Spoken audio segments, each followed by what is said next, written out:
The Starfield arc has been pretty interesting. The pre-release hype was insane, the launch window hype was insane, and now we're in the usual part of the AAA game's life cycle where everyone's calling it lame or disappointing. And that's not me passing judgment on the game or agreeing with one camp or the other, I'm just pointing out that this cycle is hilariously predictable, and Starfield is the most recent game to follow on the dotted line. Personally, I've really been enjoying Starfield. I don't think it's a 10 out of 10 or anything, but it's a very Bethesda...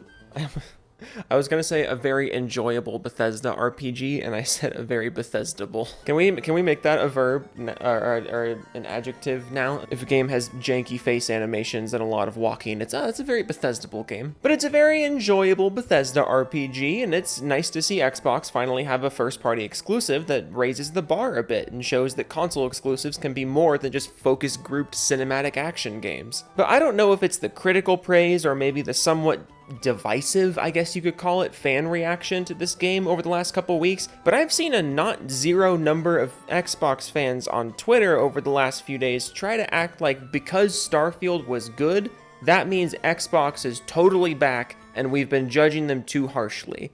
Which brings us to the main topic of the video. So you may have forgotten, but earlier this year, Microsoft released Redfall, one of the most genuinely terrible AAA first-person shooters of the last decade. It was not only horribly optimized and very obviously unfinished on launch day, but it was also just fundamentally poorly designed. And since then, a ton of reports have come out stating that development was horribly troubled, and a lot of people working on it didn't even want to finish it. Did you hear my cat shake his cute little necklace?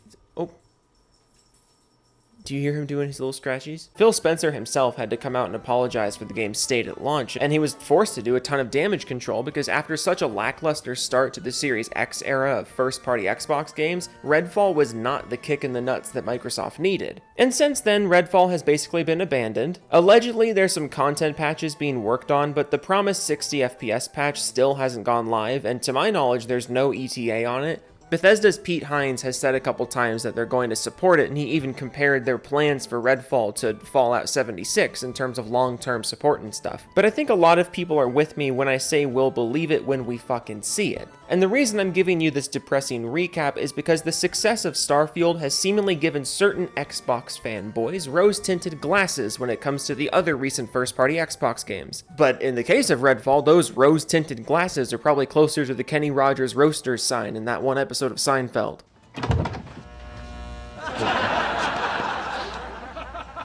What's going on in there?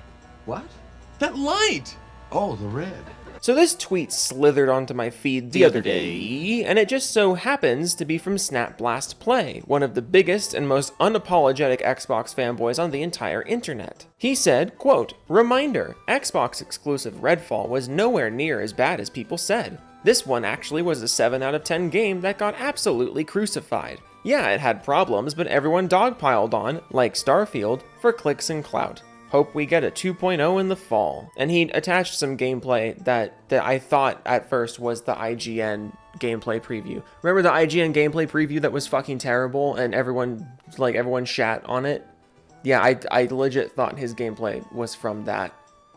I'm not convinced this guy actually plays games. But anyways, just so we're clear, Redfall was not a case of people dogpiling on a game for clout. It was a case of people dogpiling on a game for being a complete piece of dog shit. Redfall was undoubtedly one of the worst AAA games of the generation, and possibly one of the worst first-party games ever released for Xbox. And I'm not above enjoying the occasional shitty game. I'm not trying to say you're not allowed to like Redfall, or that you should be executed for having fun with it. But if you're out here trying to genuinely say it was a 7 out of 10 game that was treated too harshly, you can't be surprised when the entire internet clowns on you for it. Cause that's a clown-ass thing to say.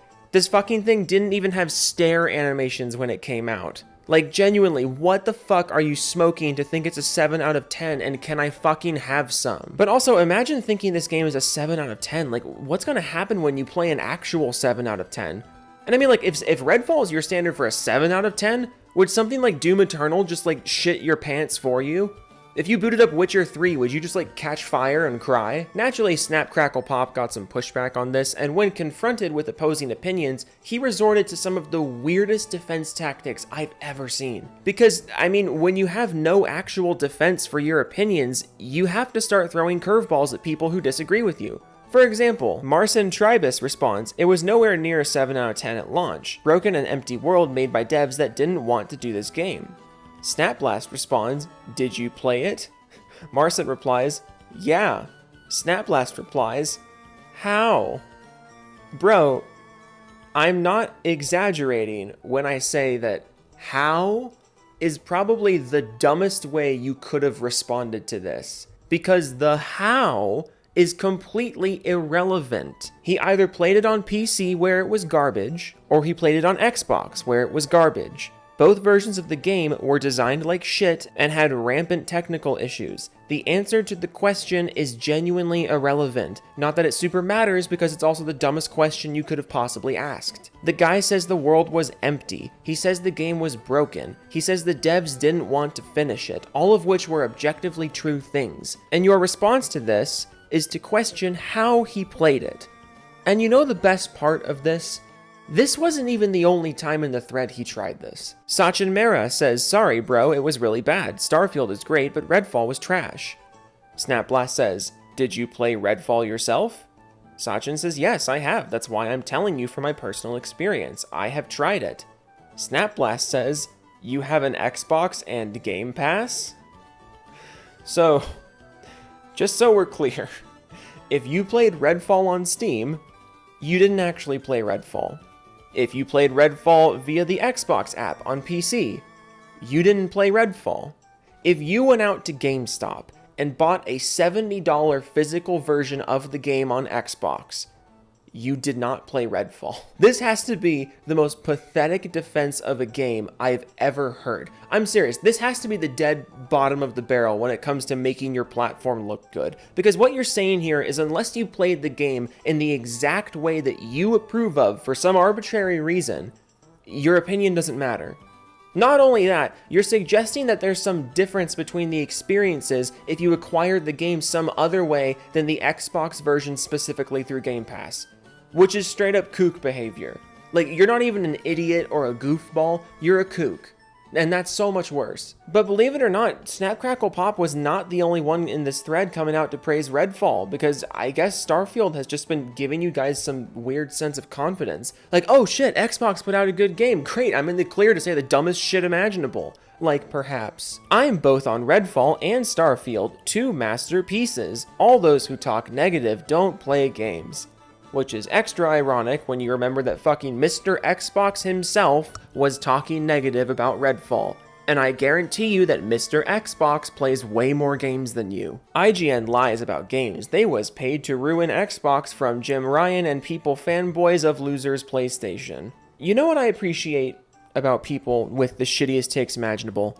It's just they're always so articulate with them. You know, which makes sense, because if you're saying something that most people disagree with, it's probably a good idea to present your opinion in the most easily digestible way possible. And it's an added bonus to show off that yes, you are indeed a smart person who knows how to speak English, so your opinion should be taken seriously. Is the joke old yet? I want to stop. Look, it's like I say all the time, you can absolutely enjoy a shitty game. Shitty games are some of the most fun games available, assuming the shit is the right shade of brown. But going to bat for the objective quality of Redfall just is not the move.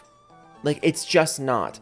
And while I totally get being excited that Xbox finally has a decent first-party game on their hands, using that as the green light to praise some of the worst shit imaginable is the perfect example of one step forward and two steps back when it comes to making your community look smart. Like, oh man, Xbox is finally getting some respect on the larger video game stage. Better remind everyone why people made fun of us in the first place. Or even worse, better remind Microsoft that we're totally okay with them shipping the worst shit imaginable to our doorstep. Too long didn't read, you're making the Xbox space look bad. Fucking stop it. Toodles.